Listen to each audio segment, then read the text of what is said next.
It happened the way stories written around a tragedy ought to happen. We met after Christmas Day, not yet the New Year's Day or even the Eve. Still, the day went as sweet and special a day could go for two people that were not a couple but a little more than friends. We met by happenstance. If I hadn't been in town to see my family for the holiday, in truth, we would continue to add to the days that separate us. My heart settled in a seat of an innocent kind of joy.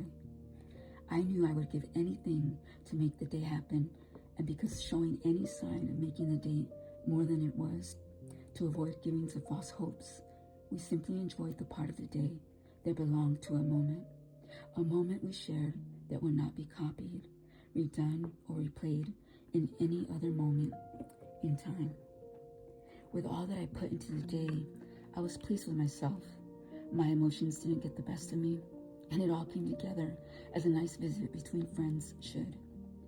There were the moments I touched him, or his hand pressed my lower back. Too familiar, but to him, no longer carried the weight to call it what I would hope for before. Before, when I had held onto a hope our love would come together once more and take off to reach heights we hadn't given the thought and time we deserved before. It was a really good day, and I loved every moment in his world. I didn't overthink or bring anything up, and when he smiled, I couldn't help but think, I love that damn smile.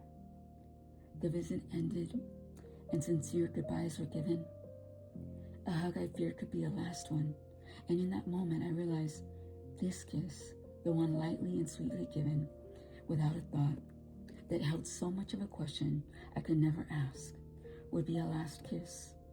I knew from the moment the invitation for a visit was answered with indifference, but happy to see me if the chance presented itself. That's when I knew we no longer were a couple, and time made us more of distant friends. So I accepted my heart would make plans to see a man who no longer felt the same, and that's quite all right.